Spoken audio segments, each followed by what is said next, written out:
Hi guys, welcome to the channel. Today is May 13, 2021, 5:30 in the afternoon. Andito po tayo ngayon sa South Luzon Expressway.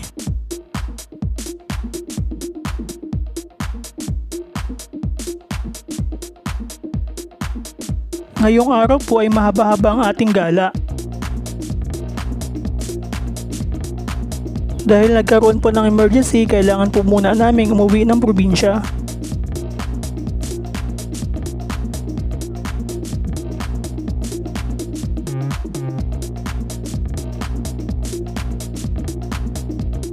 Sama kayo mga gala, punta tayo ng Bicol.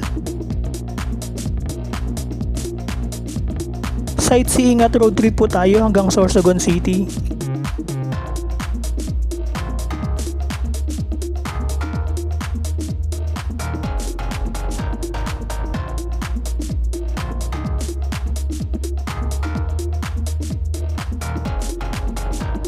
Dahil hindi po pala nagpapapasok basta-basta sa Bicol, meron po tayong letter of acceptance at antigen test result.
Doon nga po pala tayo nag-entry sa Southwoods at mag-exit po tayo sa Santo Tomas, Batangas.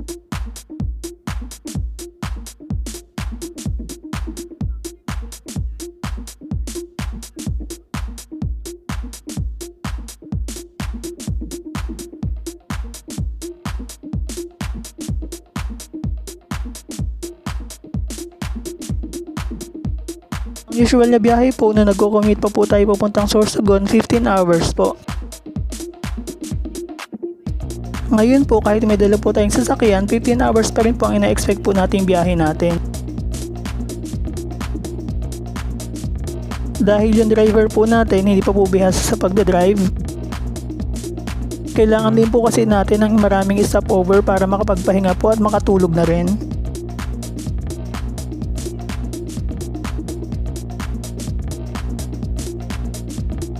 Ang expected arrival po natin sa Sorsogon City ay 8 to 9 AM bukas.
Dito po tayo sa cash, wala po kasing laman ng RFID natin.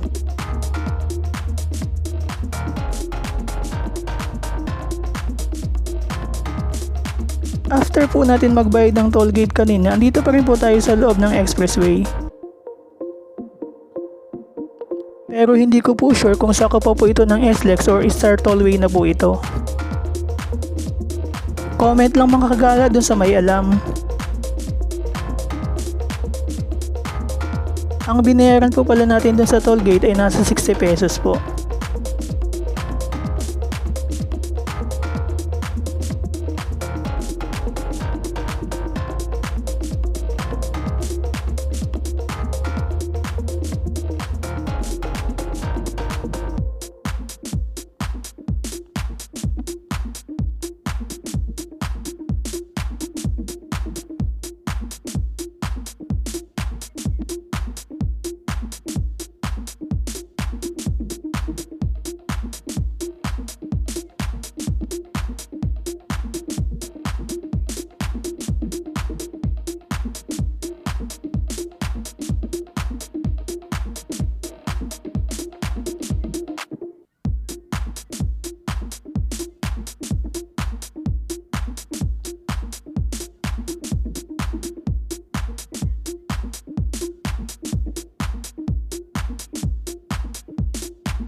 Dito po tayo sa bandang kanan, dito po kasi ang Santo Tomas exit.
Andito na po tayo sa National Highway ng Santo Tomas, Batangas. More moments later. Ito po ang unang stopover natin. Dito po ito sa Chaong Diversion Road. Dito na rin po tayo magdi-dinner. Ang oras po ngayon past 7 PM.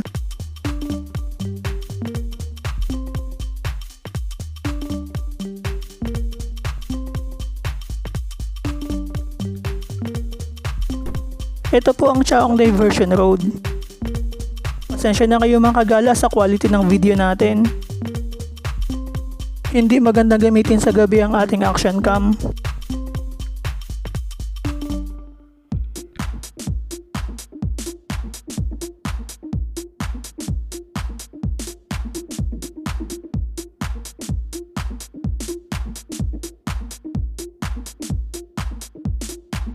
One eternity later.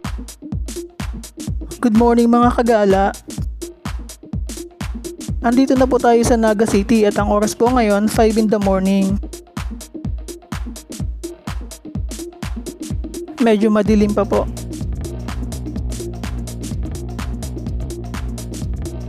Natagalan po tayo kasi natulog po tayo dun sa Shell Gasoline Station sa Rolando Andaya Highway. Sa may boundary po ng Quezon at Camsur.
More moments later. Andito po tayo ngayon sa Pili Diversion Road. Medyo madilim pa rin po.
Kakaliwa na po tayo dito sa Pan-Philippine Highway. Sa Google po ang tawag din dito ay H26.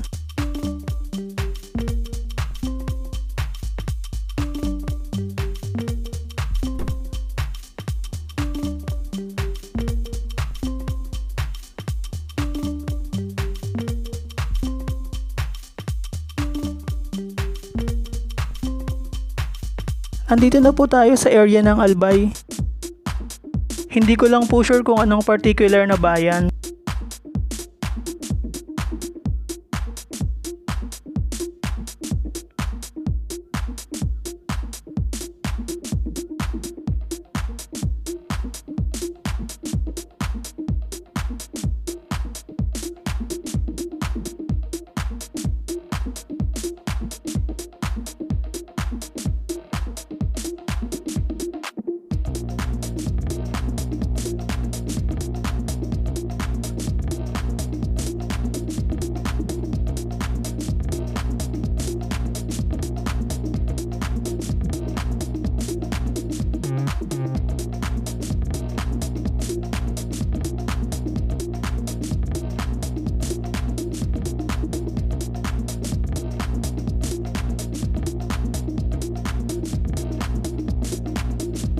Many hours later.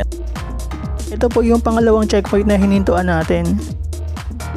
Hinahanap lang po nila ang papel natin. Letter of acceptance at ang swab test or antigen negative test result. Ayan, okay na po tayo. Go na ulit.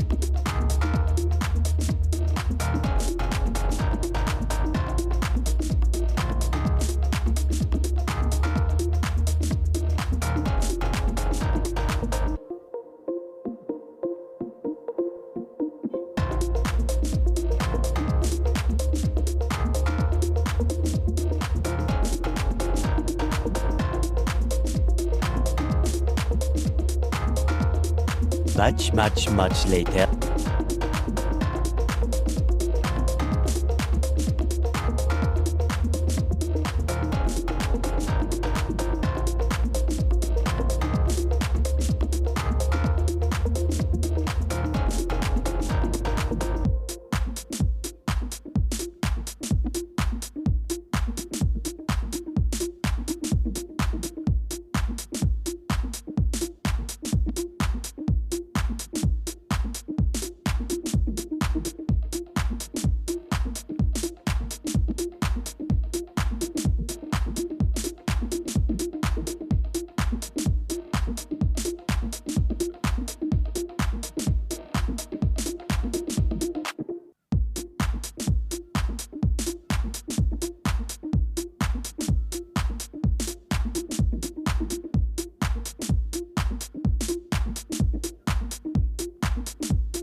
Andito na po tayo sa Ginubatan Diversion Road. Napakaganda po ng scenery dito. Kitang-kita po natin ang main volcano. Ito po palang Ginubatan Diversion Road, medyo bago lang po ito at first time po natin dumaan dito.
Andito na po ang dulo ng Ginubatan Diversion Road at kakaliwa na po ulit tayo dito sa Pan-Philippine Highway.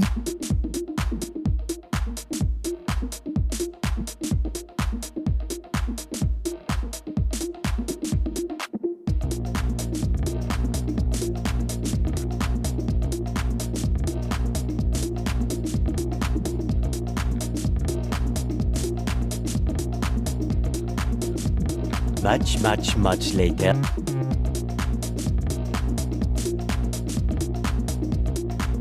Andito pa rin po tayo sa Albay pero malapit na rin po tayo sa boundary ng Sorsogon.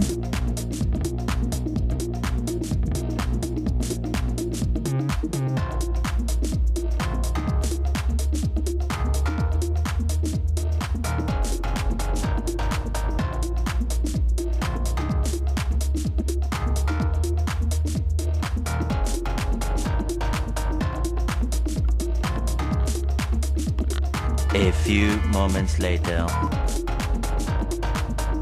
Andito na po tayo sa Pilar, Sorsogon. Ito po ang unang bayan ng Sorsogon pag galing po tayo ng North or Manila area. Alas 8 na po ng umaga.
A few moments later.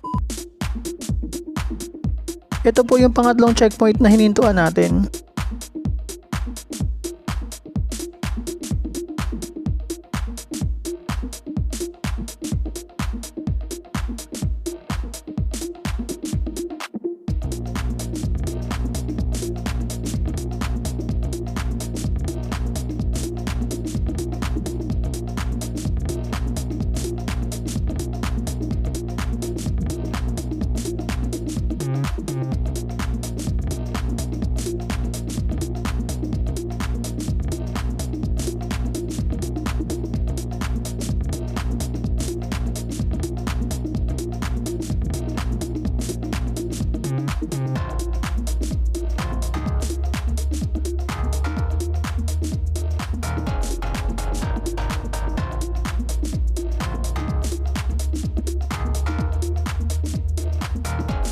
Okay na po ulit, abante na po ulit tayo.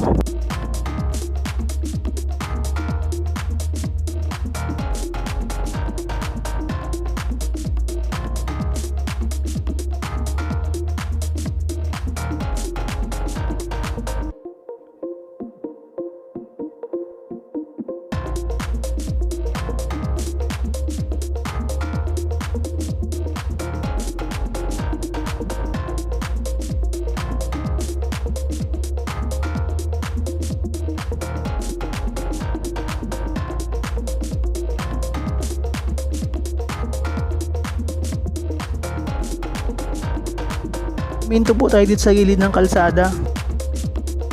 Bibili po tayo ng walis tambo. At dinagdagan na rin po natin ng avocado.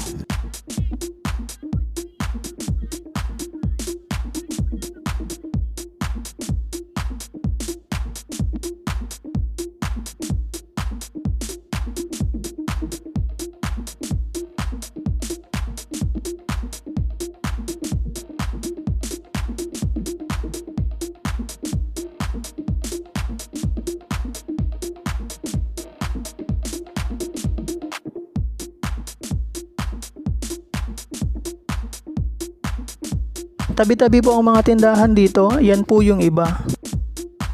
Sa kabilang side meron din pong mga tindahan.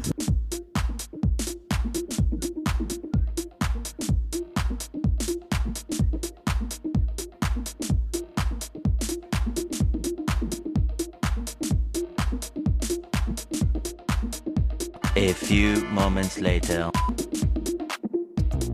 Huminto ulit po tayo dito sa gilid ng kalsada. Bibili naman po tayo ng uulamin natin for lunch.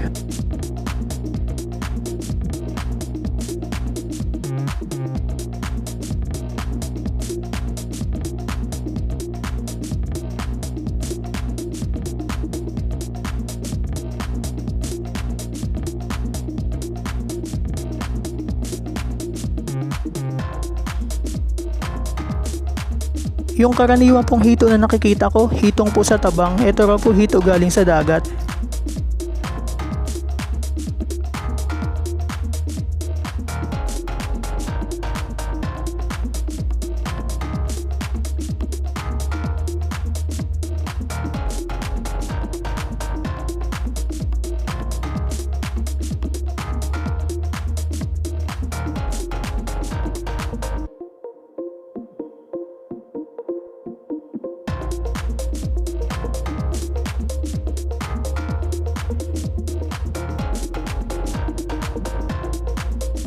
A few moments later.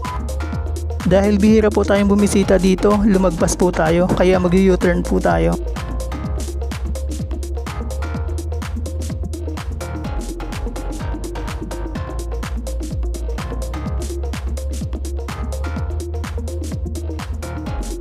Dito po tayo sa Imperial Ridge View.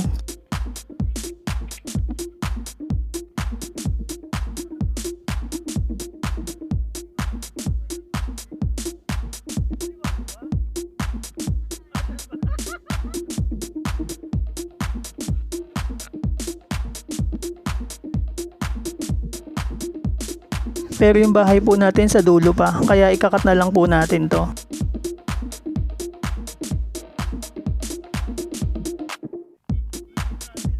Andito na po tayo, ang oras po ngayon mag-alas 9 na po ng umaga, May 14, 2021. Dito na rin po natin tapusin ang ating vlog. Salamat sa pagsama mga kagala. Ingat tayong lahat. Bye bye. God bless.